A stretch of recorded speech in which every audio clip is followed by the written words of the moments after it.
All right, it is now time for Talking Elite with the All Elite Zone podcast. And boy, do we have a fun podcast in line for you guys today. We are talking all about factions. So we're going to talk all the way from classic factions to the NWO to Bullet Club. It's going to be a fun show. So before we get started, let me introduce you to my tag team partners, my stablemates. He is the bad guy. He is Mr. Cool. Welcome, Connor. Welcome to the show, buddy. It's great to be here. I thought you were talking about Adam there for a second.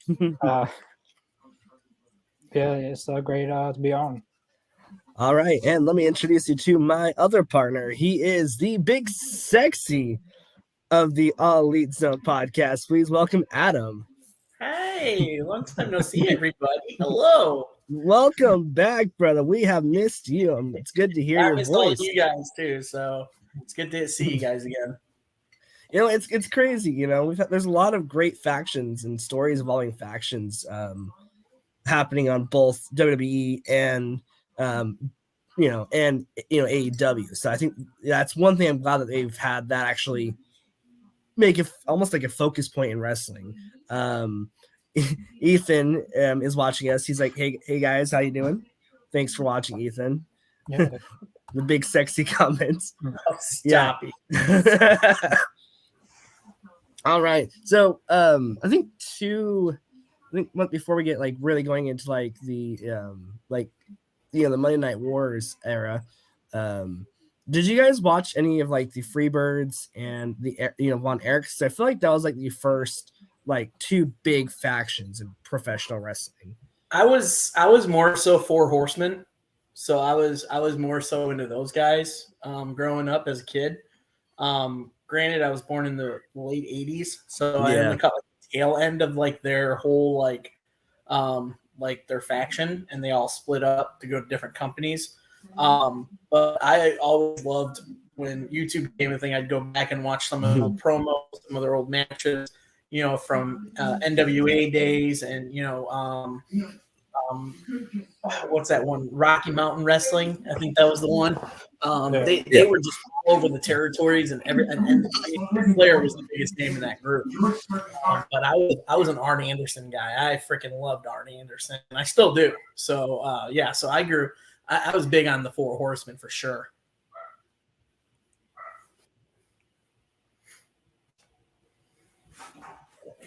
All right, we good? Okay. Yeah, I feel like with the Four Horsemen, I feel like they were the most decorated factions almost of that time frame, or even just in general. They're probably tag team champions, world champions. It's crazy like to see the careers of all original Four Horsemen in that group. Yeah. What was your fear? Who was your favorite in that group, Adam and Connor? Like, who was your favorite? Like, who was your favorite Four Horsemen? Like I said, my go ahead. We're talking about the original, right? The original Four Horsemen, yes, sir. So that would be Flair, Arn, Tully, and Ole Anderson. Yes. Oh, that's tough. Probably Arn Anderson. I know a lot of people say Ric Flair, but probably Arn Anderson for me is very good in the ring. Along with him with Tully, like they were also a tag team. Yeah. Before they were, I believe so. That they were a tag team before they joined the Four Horsemen. Probably Arn Anderson for me. Yeah. I agree on that one because if you look at it, especially Arn and Tully are probably two of the best sellers of their time, or even now, like just looking at their psychology, it's kind of hard to compare between the two of them for sure. I mean, you also got to look too. You could see a lot of Arn Anderson style in his son now too. His son really does. Brock, especially. And Brock Anderson really carries a lot of his dad's old school style wrestling. With the spine busters, with working backs, with doing the holds and everything like that. He's really sticking because that's what Arn Anderson did. Arn Anderson was an aggressive holder back in his days. You know what I mean? So like watching him now, teaching a young generation, is really awesome to see. That's why I like Arn Anderson. But again, you can't deny the fact of Ric Flair. Ric Flair was pretty much the face and spokesperson for that whole action throughout the whole careers. Ric Flair is only a 16-time world champion. 16-time. That's that was looking at it. Back in that time frame, you seriously had probably three of the biggest factions right there. I wish I would have watched more of the Freebird stuff. I watched some of the Von Erichs do their Dark Side of the Ring documentary. That was where I kind of got a taste for them.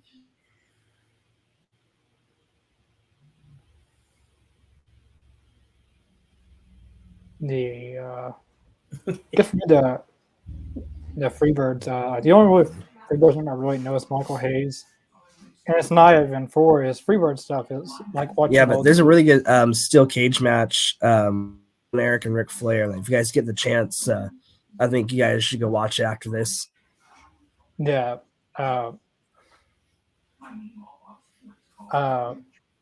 Michael Hayes. I don't really know him for the Freebirds. Like, just watching like old WWE DVDs and stuff, like documentaries and stuff, and he's always on them.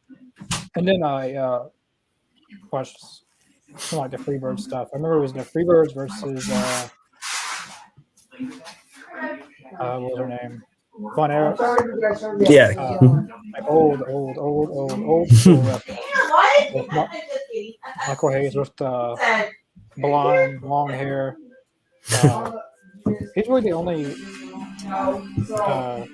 Freebirds member I remember. Which I actually met one of the other members and I don't even know his name. So. I still love how, thanks to the Freebirds, we have entrance music now because it would come out to Freebird.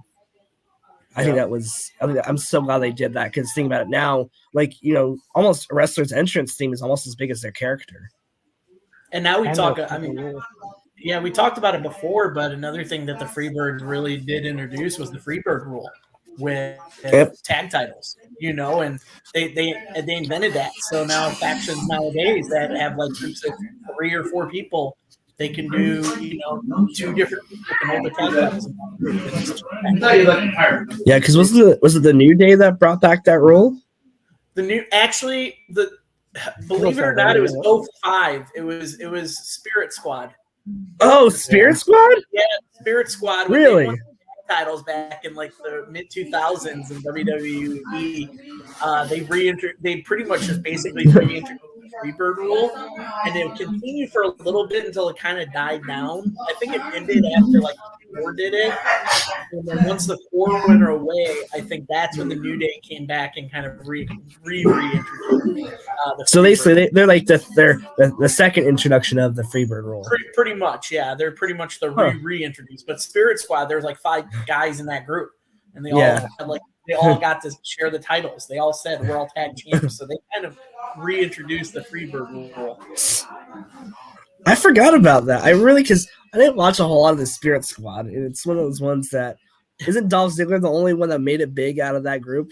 Out of all of them, yes, Nikki was his name. But I only liked them because of their feud with DX when they it was great. I remember time like they picked up the Big Show, like all 5 of them just picked up the Big Show, threw him up in the air, and I remember we talking about DX because it was all 5 of them, Vince McMahon and wasn't it Shane McMahon all on the stage, and I'm not gonna say what fell down from the sky. Was it DX time or was it the other? I can't remember. Like, it was one of those like weird time frames in wrestling. I feel like the tag titles were getting hot potatoed like every 5 seconds. during that time frame. Yeah. As well, I think the Edgeheads that won at one time with Zack Ryder and Kurt Hawkins before they became big. I swear every team had a chance with the tag titles of that time frame. No, you also remember.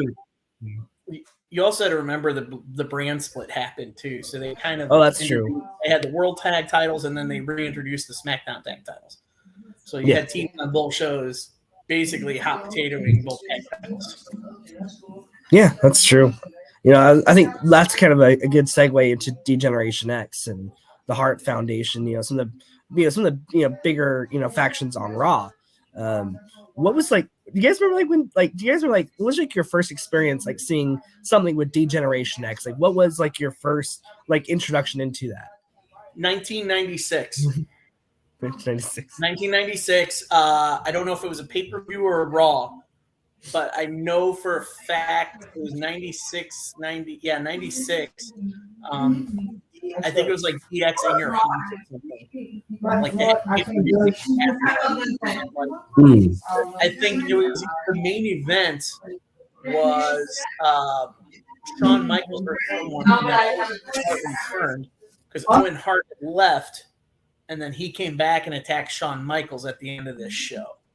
So I kind of remember that kind of time, and it was just Shawn, Triple H, and Chyna at that point. There was nobody else yet. Yeah, that was.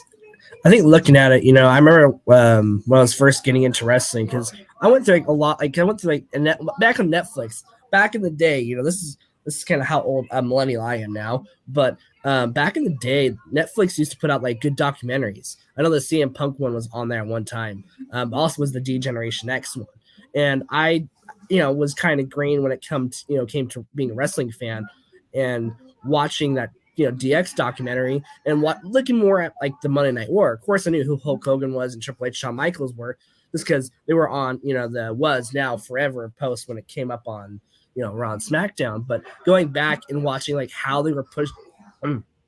Excuse me, I'm sorry. With how they were pushing the limits of what they could say and couldn't do on TV, it was just crazy to see that they got away with so much bullshit, man. In a good way. Look at the whole. I think it's the funny statement about looking at how you were going against the machine, but now you are the machine statement. Because look at all the shit they did to Vince McMahon, all the stuff they spewed on him. Having Vince McMahon saying that he loves cocks. There was also the State of the Union address with with the whole. We will not say dick, ass, shit, all those words on TV. Use that in context here, folks. So don't demonetize us. But just looking at that, how much fun that was in D-Generation X. You had kids. There was clips of kids doing the whole suck it thing, and it was probably one of the craziest times in wrestling. It really made the Monday Night War. Funny story. It was on the Acura documentary, but Road Dogg was talking about it. Parents were mad about them doing that, and apparently, the parent that was telling Road Dogg this, their son went to school and told the teacher to suck it. Oh, a lot of teachers got the suck it chant. Oh, I totally found a DX two-word suck it shirt back when I was a kid, and I wore it in junior high, and I got in trouble. I got. They're like, what? I was like, it's just a wrestling shirt. It's fine. It's just a...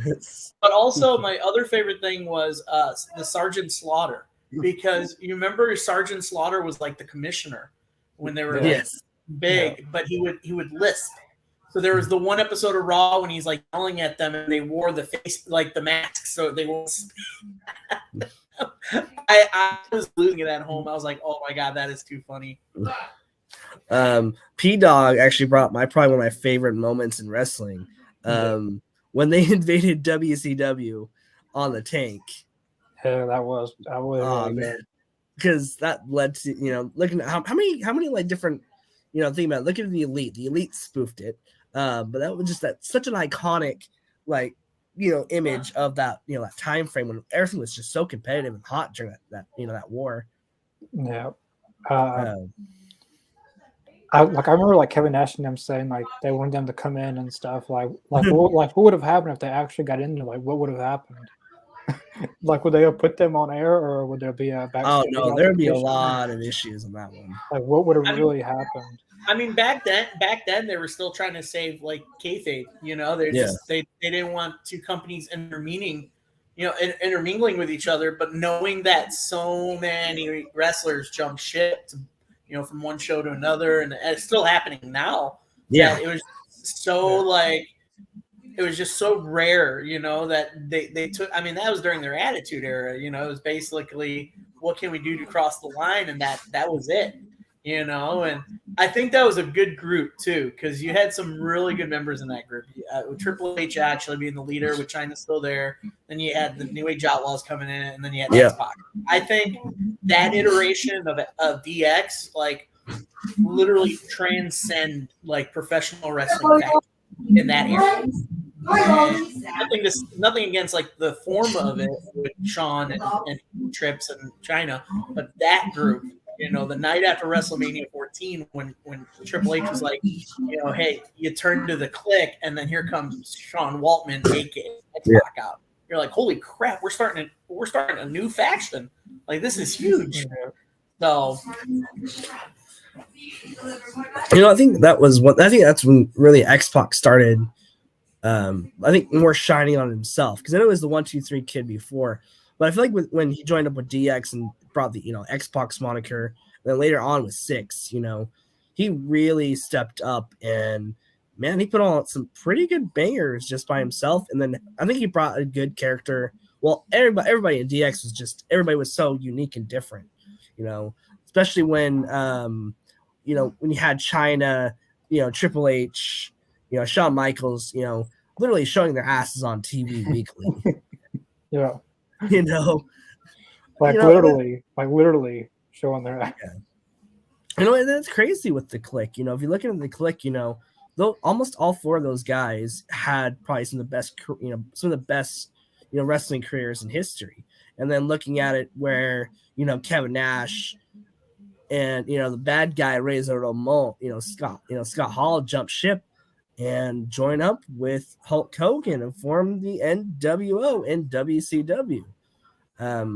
Adam, I know you lived through it. What was it like seeing Hulk Hogan turn heel? So it was crazy because, I had that time where I was jumping back and forth between, WWF at the time and WCW. They had that Monday Night War. So I was switching between Nitro and Raw, and I was doing all this. And you got to remember, Raw, some of the Raws were taped. Right. So, and a lot of WCW was live. So when I watched Nitro the night after Bash at the Beach, which is I think where Hogan debuted and turned, I was in shock because he's always the face. He's always a good guy, in the eyes of audiences, and I'll never forget, I keep forgetting which announcer, but when he's like, Hulk Hogan has portrayed WCW, it was like, wait, what? What's going on here? It was such a huge turn, such a rating for WCW, because at that point, the second that Hogan turned heel, that was the ratings boost that WCW got.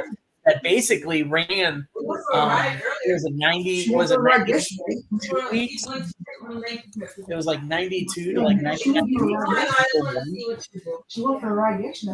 So I mean, I thought it was a genius idea to turn him heel. It was probably the biggest moneymaker, WCW had at that time.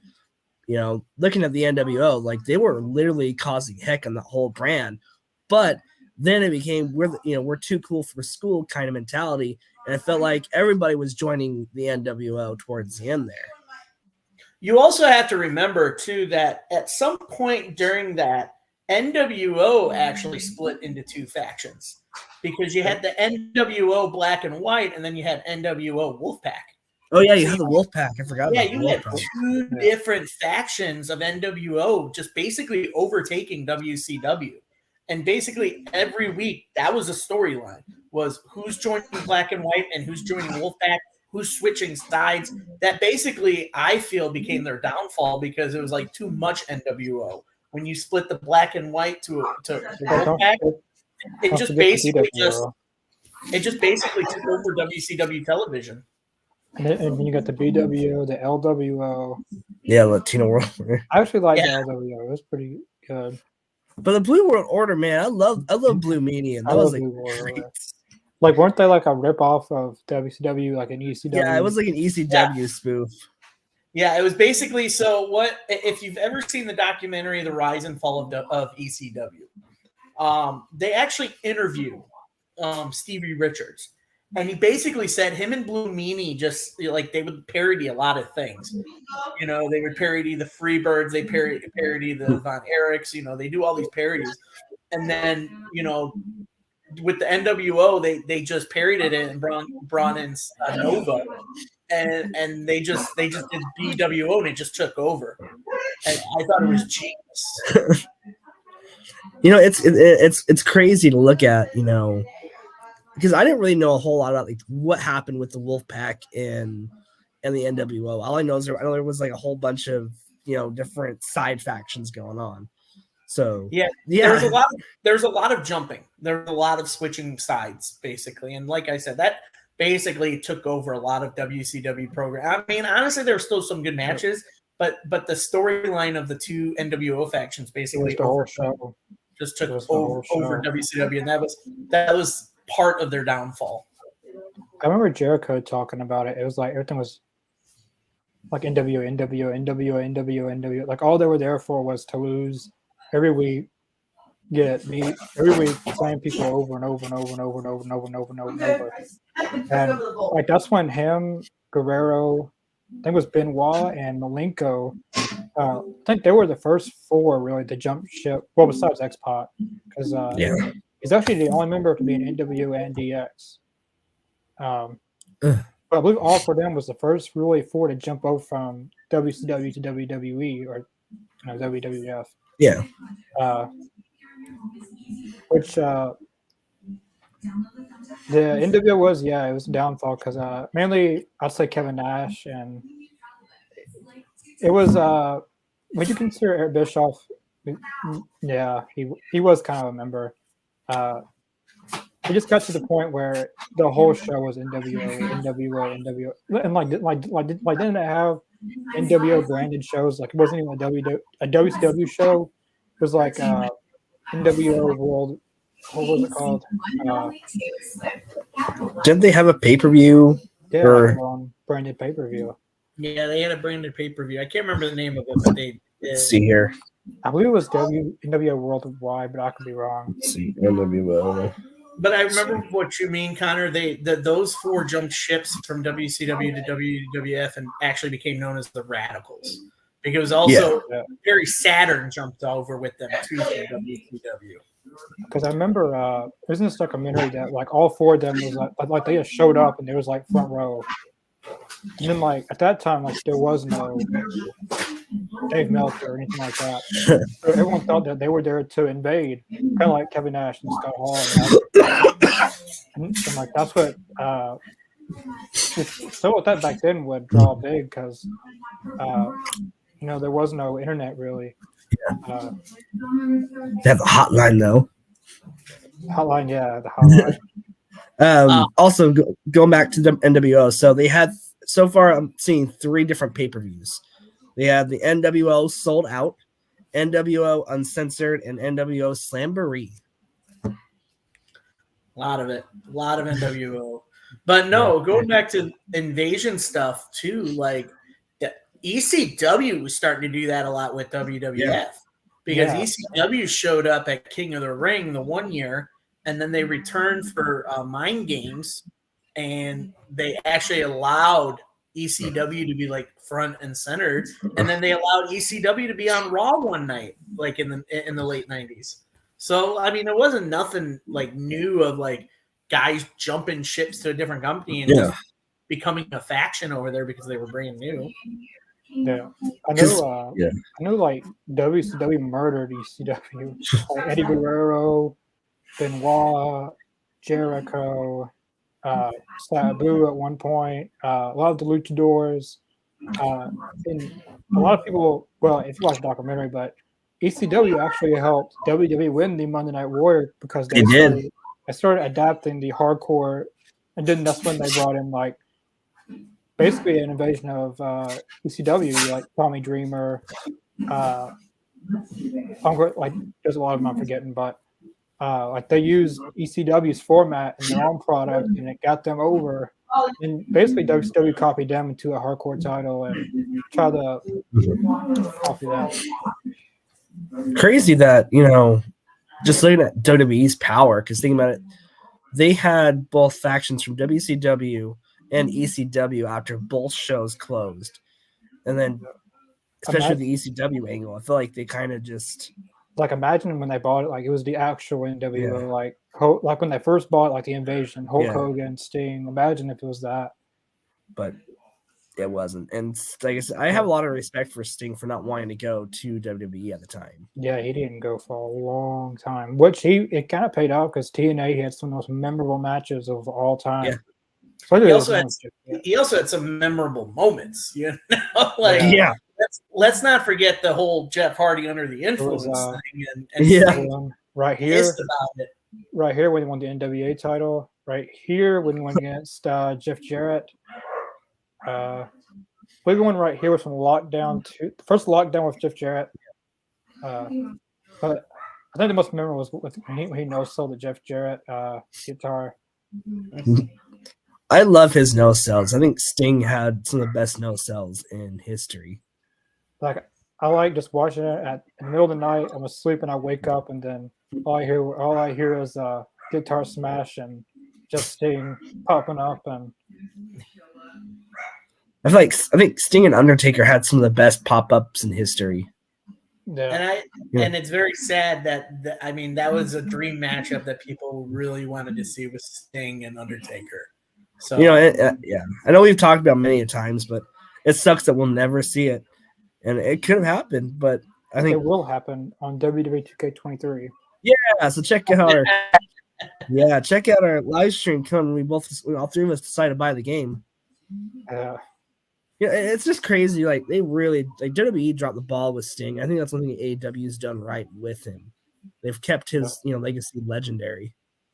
And I feel like the only person that will get the pinfall versus Sting will be Darby eventually. Yeah. So. I wonder what will be his final match. I think it'll be Darby. I thought he wanted to be Goldberg, but Goldberg hasn't ever put on a decent match in his entire life. I mean, he was just an oddity. I think he was like, before we get going on, factions, but think about it. He was Goldberg was an oddity. He was built to be a monster. Well, even Bischoff said that he was basically a ripoff of Stone Cold because at the time, like Stone Cold was big and everything. Then they wanted their own Stone Cold. So Goldberg, football player, looks jacked. Put him in what was the WCW training thing? I forget what it was called, but Batista was there, and they told Batista he would never make money. Like there was a lot of like the Undertaker. You're talking about WCW Power. Yeah. Power Plant. Power Plant. Yes, Power Plant. Power Plant was the name of their wrestling school. But they told a bunch of these people they would never make money. But anyways, basically they just put him in the ring, taught him a few moves, and that was that. Talk about good training there. But it's amazing. You ended Bret Hart's career because he has not let that live down. And it's amazing that they told the Undertaker he'd never make money, and then he's probably one of the most well-off wrestlers in the world. Yeah, he blew them out of the water. Just think about it. When people ask, people think wrestling is the number 2, maybe behind John Cena on that list of wrestlers that you think of when people say sports entertainment.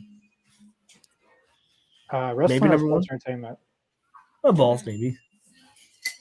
I'm actually gonna do that one of these days. Like just go and ask people, what do you know about wrestling, and see who's the first person they say. That would be fun. That's actually a good social experiment. Yeah, I'm down for that. Now, since we're kind of in the topic of Evolution, I loved Evolution. I think that was probably one of my favorite. I wish I could play that like that beginning of the theme song. I could sing it. Evolution is a mystery. Evolution. man, well, one, Lemmy is just one of the best like singers just in rock. And then having that cool, like, I think that was probably one of my favorite theme songs of any of the factions on this list.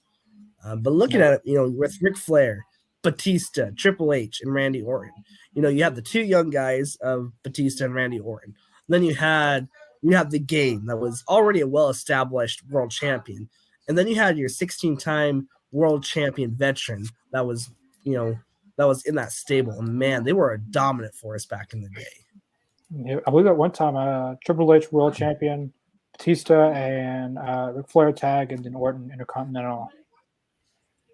Such a crazy combination. It was supposed to be. You guys know that at one point, what had happened was, and I watched this because I watched the documentary on it on Peacock. What happened was Batista got hurt. And actually, both him and Randy both got hurt in a tag match against the Dudleys on TV. And what happened was Randy came back quick, but Batista was out for a while. And what happened was they replaced him with Mark Jindrak for a little bit. Oh, really? So Mark Jindrak was gonna be a replacement. And what happened was because he was still immature and he was bringing like Randy Orton down to that immaturity level. Trips and Rick were like, this thing's gonna die unless we do something, because they just idiots. He's like, when Mark's not there, Randy's a good guy. You know, he's a gentleman, he's all that. But when he's with Mark, they're just immature. So if you notice some of the old vignettes was them walking down the road.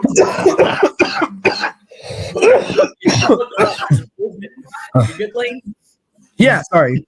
I didn't have time to hit my mute button. I'm sorry. Look, there's a vignette that Mark Jindrak, but they cut it and replaced it with Batista because Batista just came back strong.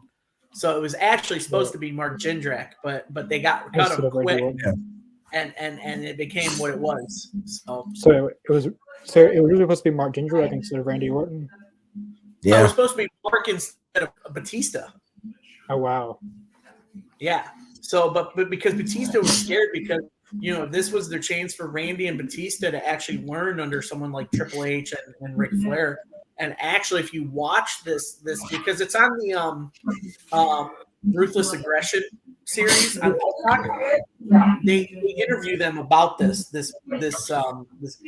group.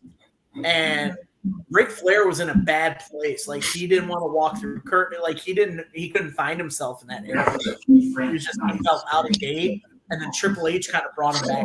You know what I mean? So it's like Triple H basically was the mastermind behind this whole idea, and it really showed on screen.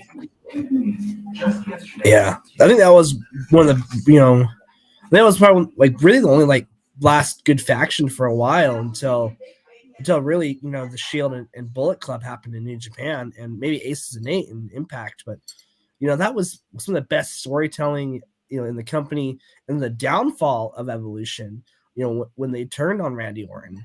That was like probably, you know, it feels a little bit like the Bloodline when they turned on Sami Zayn. Yeah. But I believe Randy Orton won the world title, and then it was the thumbs up, and then the thumbs down. The simple. And then Batista won the Royal Rumble, I believe. And like it was basically SmackDown or Raw, and then he ended up doing the same thing, the thumbs up and the thumbs down. Yeah. Would you guys like to see Evolution be introduction as a team into the Hall of Fame? I thought they already were. Or am I not? Am I a little bit behind on that? I don't know. Evolution's not. I think DX is. DX is, Evolution's not. Yeah. Okay. DX. It was, I think, DX and NWO, I believe, are in there as well. But I think Evolution, maybe in 5 years. Maybe. They put the NWO, but they could have literally had that stage full of people. Yeah. If they would have brought every member of the NWO, like you have to bring in Buff Bagwell, Booker T, Sting. There's so many people they put in that. I forgot Buff was in it. Yeah, they put everybody on the roster basically in it. Yeah. I think the only person who didn't join was Goldberg, I believe. I think looking at it now, like, You started having groups like the Spirit Squad. JS. Then and then you have the Nexus. Oh, yeah. Now I love the idea of Nexus. I like the idea, especially when Daniel Bryan got fired for. Was it Justin Roberts he strangled with his tongue? Yeah, he choked him. He got fired for that? Like it. Yeah, he got fired. He got fired. They I thought didn't it know crossed it was the line a little bit. Yeah. Because I remember they pushed the announce table and Jerry Lawler, beat up Jerry Lawler, and they took Justin Roberts' shirt off. Yeah. Justin Roberts. I never seen him without a shirt on until that moment. See, I thought the Nexus had a lot of promise going into it. I really did, but then you get squashed by Super Cena. Yeah, and the funny thing with that is I think they were supposed to go over in that SummerSlam match. Yeah. They were supposed to go over, and then I guess last minute there was a change because Cena wanted the crowd to go home happy. So he's like, no, I'll just win. It's fine. So it's like Cena kind of put I wouldn't say like a shovel to the idea of Nexus. And that's funny too because like the Wolfpack splitting off into two, the Nexus did the same thing because the Nexus split off to a new Nexus and then the Core. Yeah. So you had those two factions kind of butt heads sometimes too. Wasn't CM Punk leader of the new Nexus? No. I do know that, Wade Barrett retired, John Cena kind of. Yeah, like he beat him and he said that he would have to leave WWE. He ended up coming back the same night. So, but the Nexus stuff, like they really established the next generation kind of. Wade Barrett, I really loved him on the mic with that accent. Yeah. Even with this is an unknown, people don't even remember this group, but the League of Nations. Wade Barrett. How about League of Nations? Wade Barrett, Miro, Famous, and who else in that group? Alberto Del Rio. Like I actually really, really liked that group, but then they ruined that. Yeah, I feel like after the Nexus, I feel like WWE kind of really messed around with factions, and I think really what the next great faction after the Nexus was the Shield, wasn't it? Or did I miss anybody? Nexus. Then you have the Core. No, I missed Social Outcast. Maybe Social Outcast, but 3-man band. It was 3-man band. 3-man band, but it was kind of a goofy act. But it was Cody. It wasn't goofy when 2/3 of your team won world. Yeah. Then you had what was Cody Rhodes, Randy Orton, and Legacy. DiBiase Jr. That was Legacy. Yeah, Legacy. I forgot about Legacy. That was basically the 2.0 of Evolution, kind of. Yeah. Because, technically, there was 4 members in Legacy with Randy Orton, Ted DiBiase Jr., Cody Rhodes, and the what was the Samoan guy? He was Mano. Yeah. Mano? Yeah. But wasn't he only in there for like a brief time? Yeah, he didn't really pan out. Yeah. Well, a lot of people don't. Well, Ric Flair was actually a member of that group for 2 nights. Well, 2 nights. Wow. A night, I believe. And then Randy Orton, kicked him in the head. Love a good Orton punt. Like he ended up beating up both of Dusty Rhodes and Ted DiBiase in front of their son. Yeah, I feel like that was another short-lived. But there could have been potential there as well. I like the Nexus. Probably one of the most underrated people in that group is Justin Gabriel. Yeah, Justin Gabriel, the Cape Town Werewolf. I loved. I thought he was my favorite high flyers. Like the first move he does, there's only 2 ropes, like one on the top and one on the bottom, because they didn't destroy the ring, and he isn't doing a 450 splash. It's only like holding his balance. Like the ring's all messed up. Daniel Bryan, world champion. Probably one of the most underwhelming was probably David Otunga. Heath Slater was good. He was good. He's got kids. He's got kids, man. I got kids. Bray Wyatt was actually in that group for a little bit. Husky Harris. Yeah. That Dude. didn't last no time, but he was I'm there. so glad he repackaged himself as Bray Wyatt. Darren Young was there. I forgot about Darren Young. Was it Curtis Axel? Curse asshole, yeah, he was in that group. Yeah, I'm trying to think who was all because that was an interesting faction. Like for it had at least I think that's what they did right with the Shield. I feel like And then basically CM Punk got in charge, and basically it's basically a cult. Like he would whip. I can't believe I'm gonna say this, but he would actually whip them if they did bad. see what is it with CM Punk and having cults?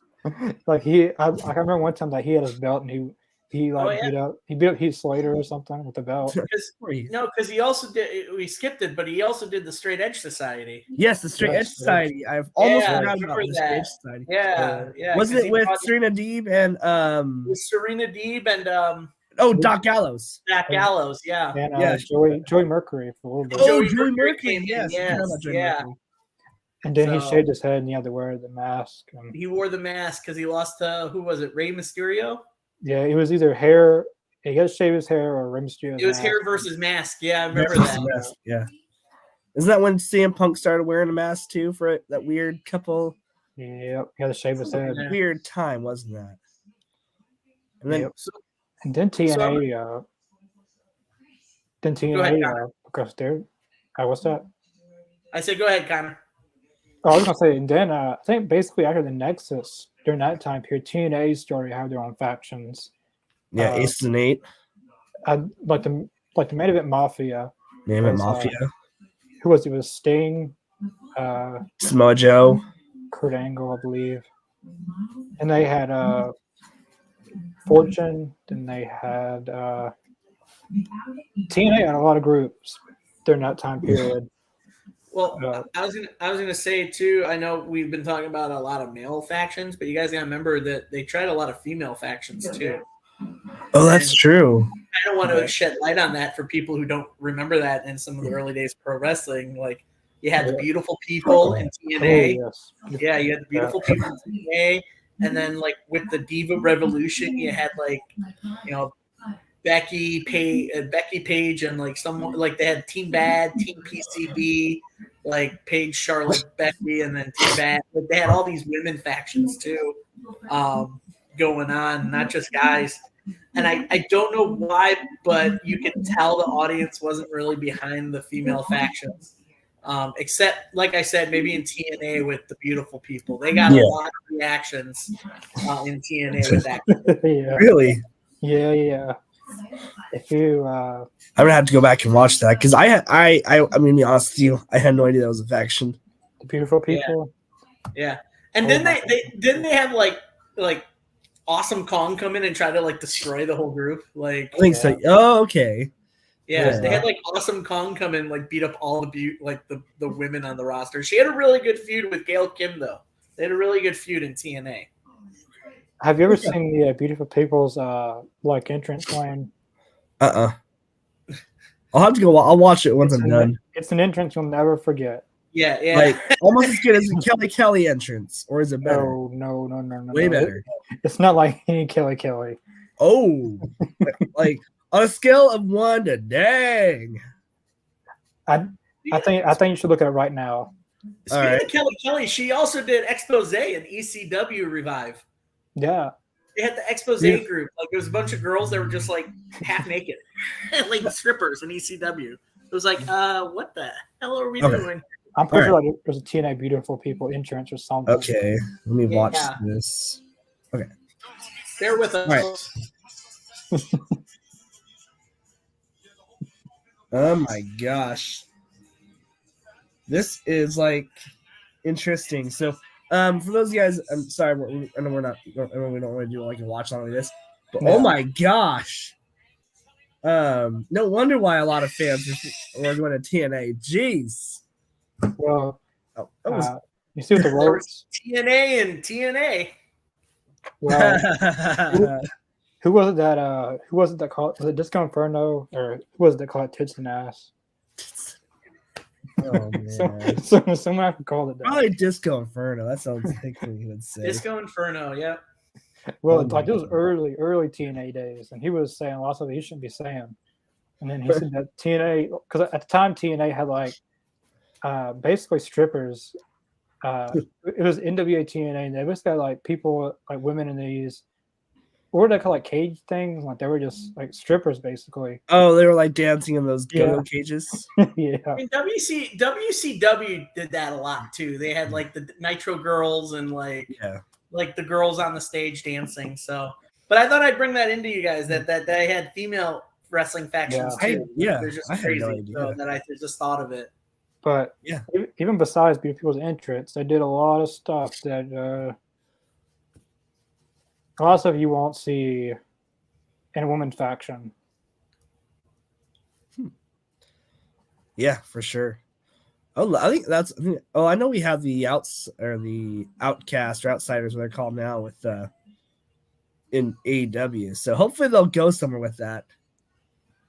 I mean, you would have to think they're going somewhere with it. With having them as a faction now. So I mean, they're already feuding with AEW originals. So it's like they got to go somewhere with it. You know what I mean? Do they add more people to the Outcast? Are they going to get more people back for the originals than have people join that team? Yeah. I mean, there's a storyline to it. So that's nice. I'm hoping they, because there's a couple things I want them to change. Hopefully they'll do better on. I know we've just criticized it here, but so I think now we're kind of more going into the modern era of last 10 years of some of the best factions that we've had. I know for me, one of the craziest factions I remember debuting was the Shield. They were supposed to be part of CM Punk's storyline, but having those guys kind of go off and do something really cool with the Shield. What did you guys think of the Shield when they made that huge debut? You all right, Connor? Yeah, just one of the comments. Oh my gosh. Do you want me to pull it up before I start talking about the Shield? You want to, yeah. All right, so I'll go actually. Ethan says, beautiful people was hot. It's fire. And then Jason, I want a beautiful faction with Lena Paul, Mia Markova, Alba Danger, and Carly Gray. Am I missing something? Are those like wrestlers? Or are they like adult entertainers? Those are not wrestlers. They're adult entertainers. Okay, that's what I was thinking. Yeah, they're in a different. I get there as some kind of entertainment that's kind of scripted as well. Oh, that's funny. Well, they kind of had wrestling matches. Yeah. Oh, okay. Already getting controversial, I see. Okay. Kind of. I guess I'll go with the question, Lane, about the Shield, but if we can get back on track. Yeah. I don't know. I thought it was cool. A cool kind of formation of the group, and you saw that they were doing their stuff down in FCW, and they came through to get all three. They're like, yeah, we'll put you together, and they're power bombing Ryback through a table, and then attacking all these Cena. They're attacking all these wrestlers, and you're like, what is going on here? And then I was familiar with Seth Rollins back when he was Tyler Black. Yeah. Honor. When he was Ring of Honor, he was Tyler Black. I knew who he was. I wasn't really familiar with Roman at all, and I was a little on Moxley back in his early days of CZW when he had the pink hair. I love pink hair Mox. Yeah, so I mean, two of the three, I guess I were familiar with a little bit more Tyler Black than the other two. But I just wanted to see if it would run its course or where it would run. And it actually ran for a long time. Yeah. I did not expect that faction to last more than maybe a year, and it lasted about 3. So, yeah. I mean, the fact that it debuted, and it was a good debut. I will admit it was probably between that and the formation of New Day, I think kind of puts me up there best formation of factions. Yeah. As far as like for the modern at times now, the last decade. So yeah, no, I thought it was a good debut. They debuted at Survivor Series, right? Yeah. I can't really comment anything on their debut because Was that the time you weren't watching? yeah, I got out of I was watching wrestling basically in the Ruthless Aggression era. Well, I was born in 2001. Yeah. But I went back and watched the entire wrestling history, entire wrestling landscape, basically. Connor, you just made me feel old when you said that. Same. I watched wrestling, I said 2005, but it was TNA. TNA was the promotion I really got hooked into. But WWE, I was watching probably 2008. I don't know now. I don't know. I watched it for a long time. 2011, Brock Lesnar came back. I was done. Yeah. Brock Lesnar comes back. I was watching again. But of course, I did go back and watch that. Seth Rollins, Tyler Black, Ring of Honor, Moxley, CZW, Roman Reigns, Duke football player as well, FCW. The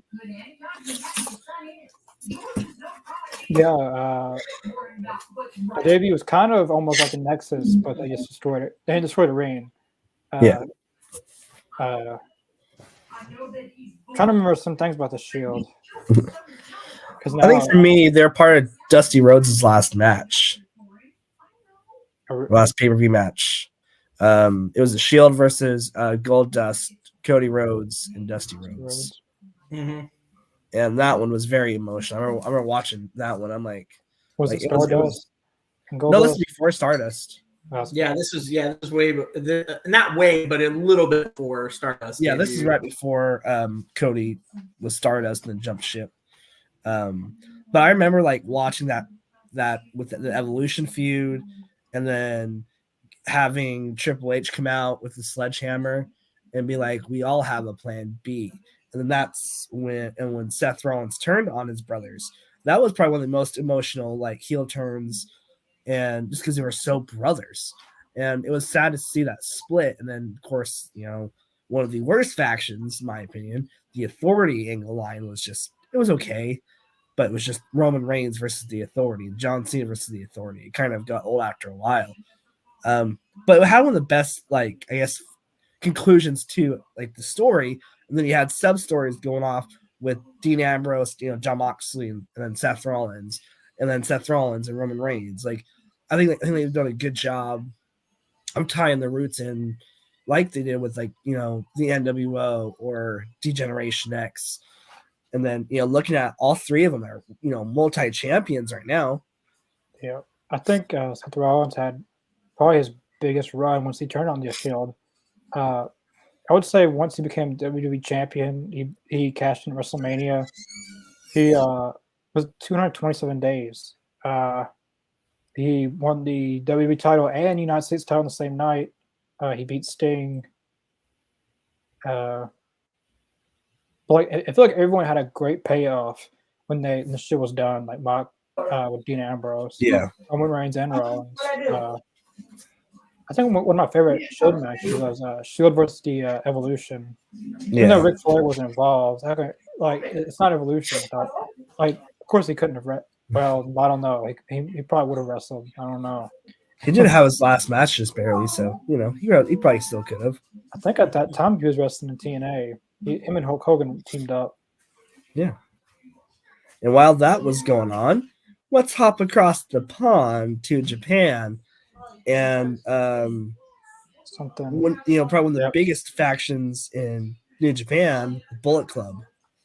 I remember I had no idea like what this faction was really until Cody Rhodes. Prince Devitt. Prince Devitt. And, he was the club. He was the one that started it, I believe. He was the one that created the group. Yeah. Balor. Yeah. Prince Devitt was the original because he was the original Gaijin. And then, having that whole because that's one thing with Japanese cultures, they're very they don't, at least in wrestling culture, the story goes they don't really appreciate Gaijin talent.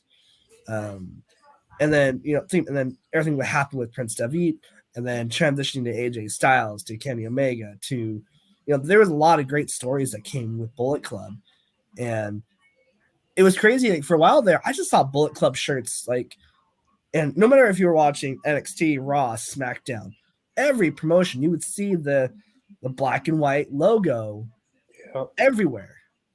And looking at how far Prince Devitt has come since then, and then also seeing some of the directions Bullet Club has gone in, good and bad. Looking at this, look at the story with AJ Styles and Kenny Omega, that hopefully one day maybe we'll get a conclusion to that, where Kenny turned on Styles after having to starve himself to be a junior heavyweight. Styles was the main attraction, and then Kenny becoming the leader of Bullet Club.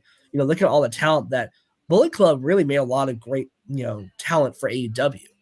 Looking at look at the Bucks, looking at Kenny Omega. Kenny Omega already had a good good following, but he really became a superstar really when he joined Bullet Club. And then looking at Adam Cole. Adam Cole ended up becoming his own faction leader in NXT with the Undisputed Era. So man, Bullet Club, like, for a while there, they were like the most popular, let's just say, wrestling entity. That's what it was. Like, people were buying Bullet Club shirts in Hot Topic just because it looked cool. Yeah. Not really knowing what wrestling was. So that, it's a hit like DX and NWO, because they kind of stole the Too Sweet. Yeah. And then, of course, some of my fair moments with it. Remember, I loved when they invaded Raw. When they spoofed the D-Generation X, invasion, where they went into a limo and they're able to get back into the parking lot. I remember who was it? It was someone that said, AJ, Gallows and Anderson Balor, we're here to save you. Crazy, crazy looking at that now, especially Cody. Yeah, he's one that started that. He's one that wanted to do it. Them going to Raw or whatever it was. Basically the invasion type thing. Like the $1 Million Man says, everybody's got a price. Yep. Yeah, I was gonna say, like, I didn't know about Bullet Club until when Finn Balor debuted in WWE, and then I saw some of his old days of indie wrestling, and I saw he was part of that faction. I was like, wait, what is this club? Looked into it, and I was like, holy crap! A lot of people have been in this club. Like, a lot of names that I recognize in pro wrestling. Yeah. And then you have newer members, like Jay White, and all these guys were starting to.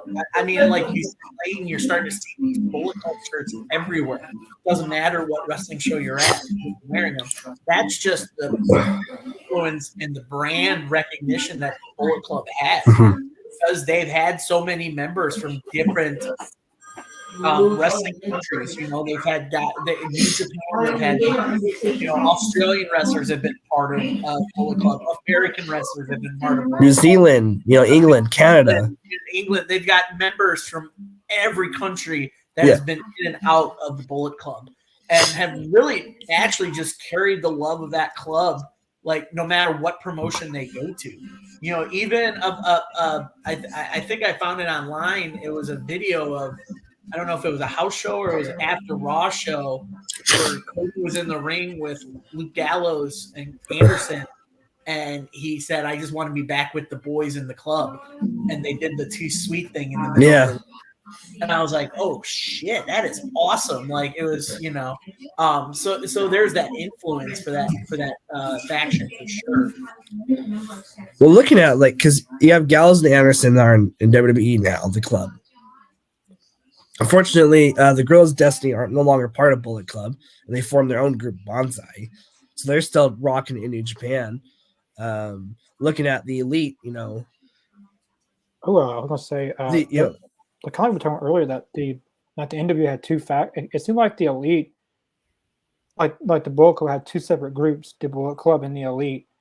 Like they had to create two it seemed that way for a little bit. Like it was like they had two factions of the Bullet Club, kind of like the NWO, like NWO and NWO Wolfpack. But it was the Bullet Club and the Elite. Because Cody Rhodes was once in the Bullet Club. And, Cody. But they kind of split from the Bullet Club and then had the Elite. Yeah. Elite versus Bullet Club, Fighting Guts match would have been good. With the actual like AJ Styles and Omega, that would have been something. See, and that's kind of what I was hoping for Forbidden Door was going to do, because you have this, or at least with bringing over Tama Tonga and Tamaloa. That's what they acted like when Adam Cole said it was about the Bullet Club and the Elite, or like the Bullet Club and AEW or something like that. Like it basically seemed like that. And looking at the Elite, you had really Kenny and the Bucks for the ones that, started the Elite. And then now looking at it, adding, Marty Scurll, Hangman Adam Page, and then, Cody Rhodes, and then having them kind of go off besides Marty Scurll at this point, but looking at, what those four men have accomplished and how, look at that pay-per-view that they did, using Ring of Honor stuff. But look at, they were able to sell out a non-WWE pay-per-view. And then having Tony Khan be like, I need to back this. I need to get this into a company. And then, of course, you have All Elite Zone, and then you have AEW Wrestling. So without, you know what? And then you look at other influences that those guys have done too. Look at someone like Will Ospreay, who's off doing Aussie Open. No, their group name, the King, not the Kingdom, Embassy. Oh, Embassy. Sorry. Yeah. So you got the Embassy that kind of branched off from the idea of Bullet Club and the Elite, and you got the Kingdom, which is another faction that influence from those two groups. So you kind of see the influence that Bullet Club and the Elite have done now in this newer generation of factions, that you got those kind of like national like groups that are coming over and doing other shows here. And you look at AEW doing stuff with New Japan and all that, and bring those guys in like Forbidden Door, and now you're going to get Forbidden Door 2. You've got more options now, with bringing those kind of guys from those factions over to do a show with them.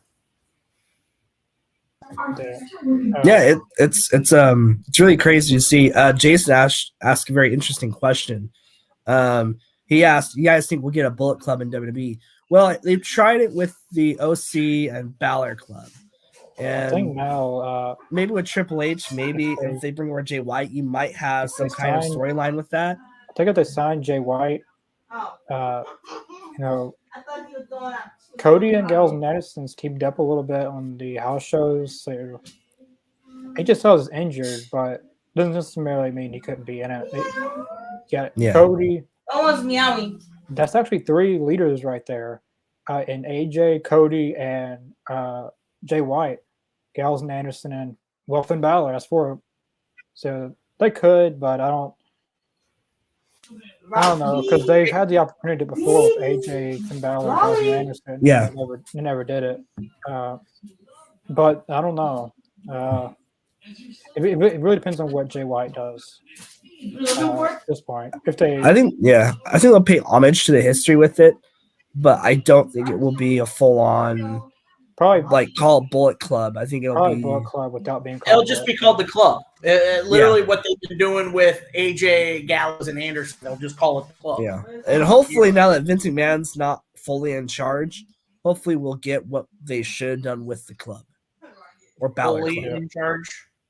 Yeah, well, because we as of time of recording, speculation, he's got some kind of hands in something in WWE. It might just be that he's like the board of directors and all that fun stuff. But if you look at it, Bullet Club really was that rejuvenance of factions. Because if you look, good. I was going to say something earlier. I forgot to say. Apparently, Tony Khan was interested in starting AEW in 2017. Like he always had the goal of starting up his own promotion, and the name was originally going to be World's Best Wrestling. WBW. I don't think it sounds as good as AEW. And then All In happened, and then originally I think Jericho was asked to be a vice president, and that didn't happen. And he just wanted to be a straight up talent. Then the Elite are free agents at this time, and then you had All In, then you have the Elite, and wrestling, so All Elite Wrestling. Lion fur, lion hair. A lot of people like to say, like it wasn't for Tony. Looks none of like this would his happen, hair so, looks like Simba. like, of course, the Elite could have done AEW, but it wouldn't have been as big as it, has been. I know a lot of people give Tony a hard time about, stuff, but wasn't for Tony Khan, probably a lot of stuff wouldn't have happened. Sting probably would have never came back to wrestling wasn't for Tony Khan. Yeah. It's crazy. Like, if it wasn't for the Elite, really, Bullet Club, we wouldn't have everything that we see today with AEW. So, really, Well, I think I think there was going to be a promotion. Like, it was just the. I don't think it won't be as big or as. It was basically the kickoff to. How do I say it? Like, AEW was going to be AEW. Well, Tony Khan was going to do his own promotion. It was going to be a promotion, just not Elite based. Yeah, and then basically the Elite.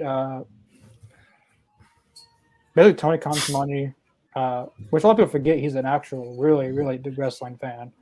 And then you have the Elite, who are free agents. I'm not even going to count Cody anymore.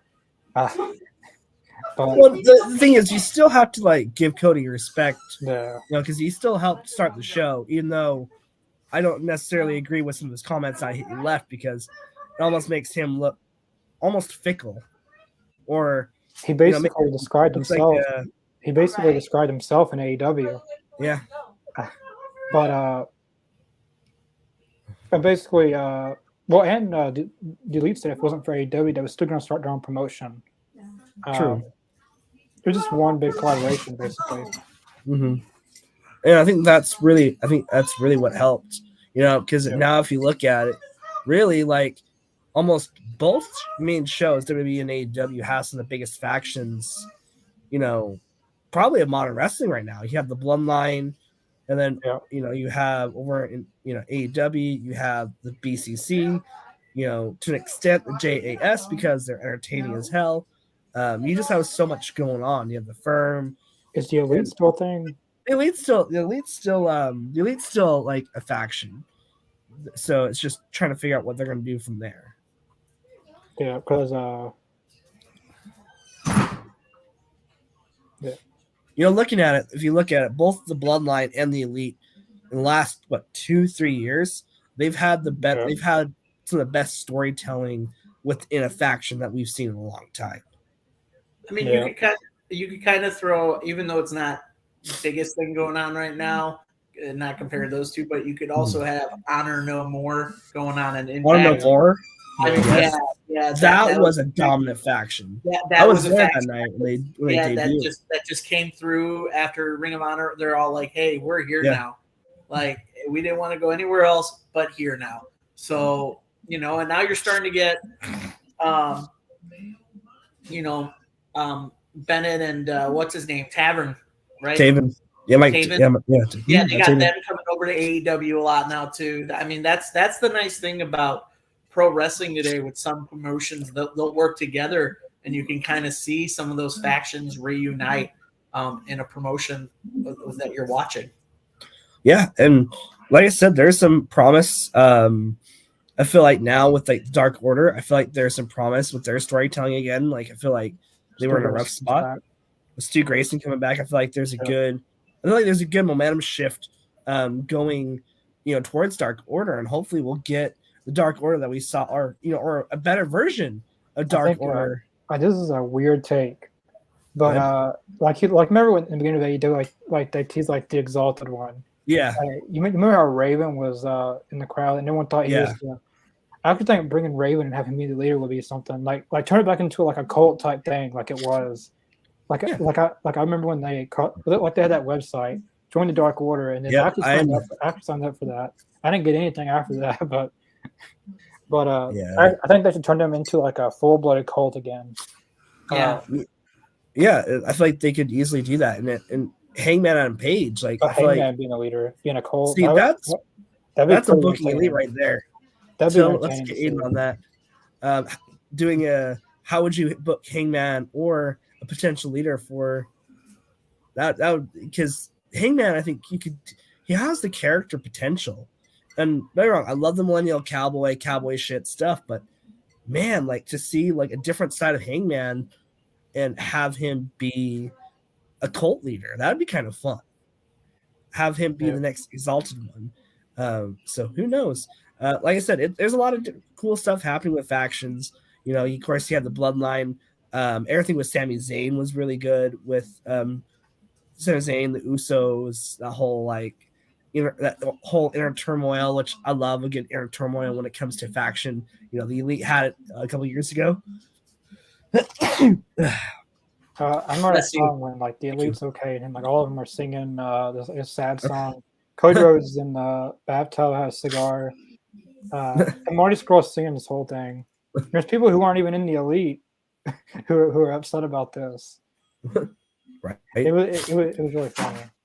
I love how I think Chuck Taylor was in a bathing suit. Like why do you? I think you just showed everyone that's upset about the Bullet Club or whatever. Well, one thing that I just thought was kind of funny, I saw the other day, so I made a meme of this before we kind of wind down to our final question. But if you look at it, Cody Rhodes got the money shakes and was like quoting Triple H. Yeah. Don't you think it's ironic that he is now working under Triple H again? So is he just playing a character? He's like, because wrestlers, they're big carnies at heart. They're carnies at heart. Yep, it's a. I remember that it was Fight for the Fallen, and it was like counter programming. And Cody Rhodes basically went off on WWE after like the first Fight for the Fallen. Yeah, after it went off air, and him saying that now makes him look really fickle, doesn't it? Well, it's no different of Bret Hart leaving WWF to go to WCW, and then coming back to WWE. To do some stuff. Like it's pretty much the same thing. Yeah, I think he'll end up right back in AEW. I think so too. I think he'll have his time in WWE, and then when he comes back to AEW. When he comes back, he's gonna. I don't know how the fans will react. Just for the few minutes he gets booed, and then they start cheering him. They'll probably pop for him to come out, and then probably what's gonna happen next week is after WrestleMania. He'll have probably a couple good Raws, and then fans will just flip a switch and turn back. I like this. So fans, Lane basically explained a few weeks ago or a few nights ago, but they hated Cody Rhodes. Wasn't turned heel. He leaves. They're the biggest Cody Rhodes fan. He wins the title. They hate him. Then when he comes back to AEW, all the AEW fans said that they hated him, now like him. And then when he wins the AEW World title, they don't like him again. Well, and you gotta look at it too. It's the same thing with Roman Reigns. Yeah. It's such a weird. I personally think that I think Cena maybe had a huge part in that, where the whole they're shoving wrestlers down their throats, or they're politicking to get into that main event spotlight. So we should boo and hate this man because fans know too much now about the wrestling industry. People hated Roman Reigns. Oh, dude, I never understood. I loved Reigns. They should have been doing CM Punk's just like why weren't they doing this with Roman Reigns when he was getting booed? Like that's people were booing the hell out of him, and now when he's heel, they cheer for him. Like I was at the Raw after Mania when he beat the Undertaker, and oh my god. Oh, people are ticked. Oh god, that was a bad. Because Brock made sense. Brock to an extent made sense in that, but yeah. Too much. Well, if you look at it, it's one of those things that I know we talk about this quite a bit on this show, so it's nothing new. But I think fans just know too much nowadays. I think they know that they think that we could book a better show. We could book these guys better. Why isn't, insert wrestler A, B, and C? Why aren't they having the world championship? Fortunately, it's the wrestling business, not the wrestling friendship. So we got to realize, hey, sometimes things don't work out. And if they're pushing Roman Reigns, obviously with Roman Reigns, he literally is probably one of the biggest merch sellers in any company right now. Yeah. I've seen Cody Rhodes is getting up there. Oh, I think Cody passed him now. Like I'm not gonna lie, I might buy his shirt because I it actually looks bought cool. the one. I bought the one when he first. I didn't wear it once, but I've got the one that the first one when he came back with Pharaoh and the yeah. and it's kind of ironic because like there's an AEW shirt that looks exactly like that, but just WWE. Because I have both of the shirts, and I was looking in my closet and I was like, these two shirts look the same, just WWE. Just one's got a Pro Wrestling T logo, the other one has a WWE logo. Yeah. All right. Well, as we start to wind down here, some of like the more like quirky factions that some people forget. I think when we talked about the Spirit Squad earlier, the Spirit Squad was an interesting one. What's up? What were you gonna say? No, good. I was gonna say the Jobber Squad. Jobbers, yeah, pretty much. That was an actual faction, I think. Oh yeah, I think so. Yeah. The Jobber Squad. Don't forget the Factory. I was gonna say I can name two of my favorite weirdest groups that I loved back in the day. The Oddities, coming out to Insane Clown Posse. Yep. And Kai and Tai. Kai and Tai, I freaking loved, man. I freaking loved. Forgot about them. Kai and Tai was such a good like under the radar freaking like faction. I loved it. Time or they were more of a team. Are you talking about Crime Time or Prime Time? No, Kai and Tai. Kai and Tai. Kai and Tai. Kai and Tai. So Connor, since you like to research all this stuff, Kai and Tai was a huge. Well, they weren't huge, but they were an essential faction going on in the Attitude Era of WWF in the late '90s. They were basically this Japanese group that were just Philly, and they had the whole group had a feud with Val Venus. Oh, was that the one that goes to choppy PP, right? His PP, yes. Because Val Venus was messing with the manager of that group's wife or something like that. Yeah, so, I know who you're talking about now. Because Sonny Ono was Funaki, Taka Michinoku, those guys were in it, and it was so good. I know who you're talking about now. Because yeah, I think Sonny Ono was one that said that choppy, and then that choppy PP. And it was probably one of the weirdest, most quoted wrestling moments. It's almost like that one, and then another weird one that I thought about this one today for some odd reason when I was at work was the Heiderite poem. To Michael Cole, he looked that was. I don't think that passed nowadays. Anything that Heidenreich did wouldn't. Yeah. You went to WrestleCon one time, Lane, didn't you? I have been, yeah. Have you heard the story about what Heidenreich did at WrestleCon? I was actually there, and apparently him and the person that brought him in got pissed off, and then he ended up flipping the table, throwing it. Really? Yeah. Oh my gosh! I actually seen D.A. Smith throw coffee on Jake the Snake Roberts. Oh. Yeah. Kind of another fun Sorry for getting off subject. Oh no, you're good. What's the fun part about this show? We could do a couple tangents and be fine. Another fun one I thought about the other day, just because I saw Heath Slater get pummeled by Brock Lesnar. 3MB. Yeah. Man, I know it's crazy to think that all three of those guys have held some kind of gold since leaving 3MB. Yeah, Jinder Mahal.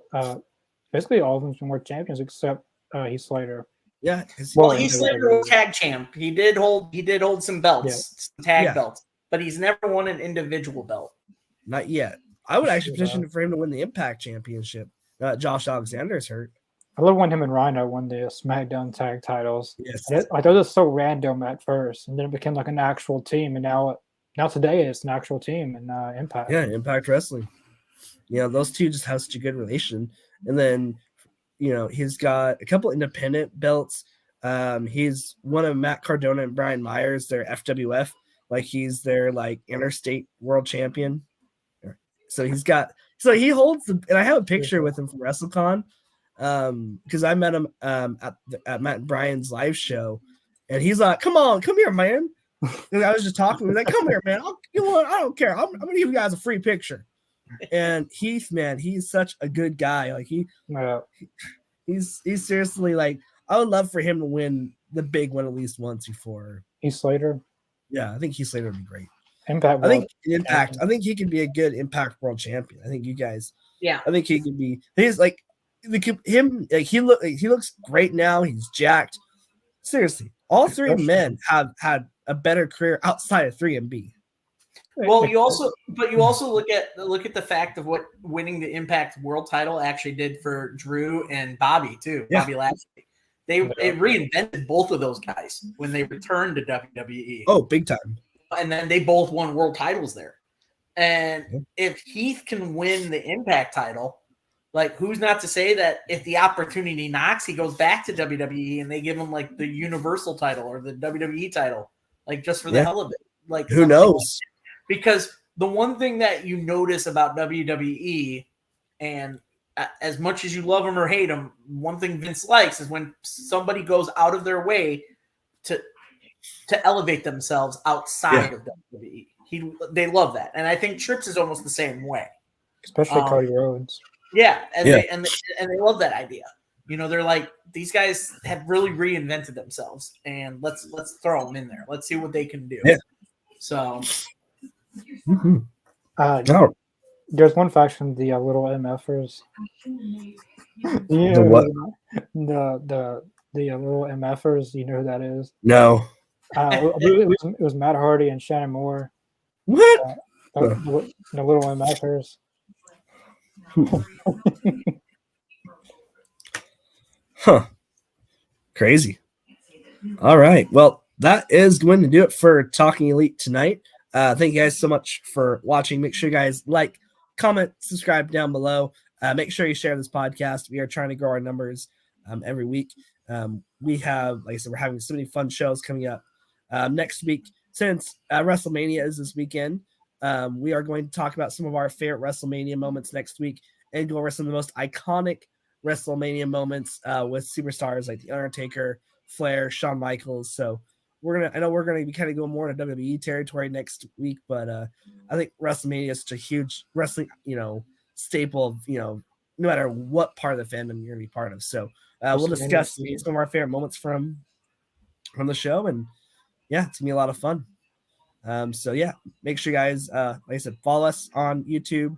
Make sure you guys follow us on Twitter at AllEliteZone1. We have our watch-alongs tomorrow. We'll be back here tomorrow night at 7 p.m. Central for our Dynamite watch-alongs. So make sure you guys check that out. Make sure you guys also check out our upcoming shows. We got Booking Elite coming up.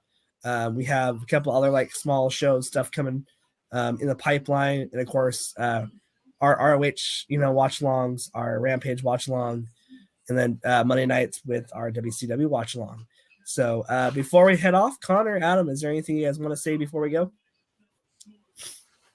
See you on Dallas tomorrow night. Just happy to be on tonight. Always great seeing you guys. Yeah, I'm glad you were on. Missed you, and glad to have you guys. So with that being said, thank you guys so much for watching our podcast on our faction episode. Make sure you guys go back, check out Talking Elite. We have a lot of cool episodes, different topics.